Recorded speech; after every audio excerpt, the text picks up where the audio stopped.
আসসালামু আলাইকুম প্রিয় দর্শক। আজকে আমি উল্লেখযোগ্য একটি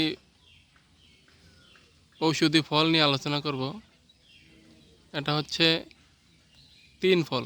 কোরআনে উল্লেখ আছে যে তিন ফলের কথা। বাংলাদেশে এই ফলটির নাম আঞ্চলিক ভাষায় বলে ডুমুর অথবা গজ ডুমুর বলে পরিচিত হয়।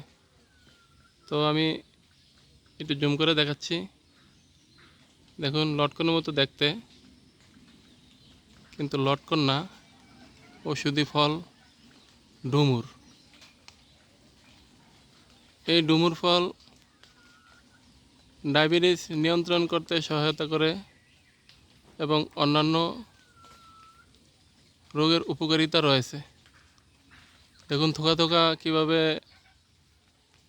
ডুমুর গাছে ধরে আছে, মাশাআল্লাহ, অনেক সুন্দর। অবশ্যই আপনারা কমেন্টে জানাবেন কোন অঞ্চলে এই ফলের কী নাম হিসাবে পরিচিত আছে অথবা কী নামে আপনারা চিনে থাকেন, এটা কমেন্টে বলে যাবেন।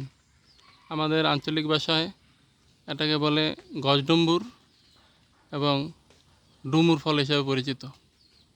আসসালামু আলাইকুম, সবাই ভালো থাকবেন। আল্লাহ হাফেজ।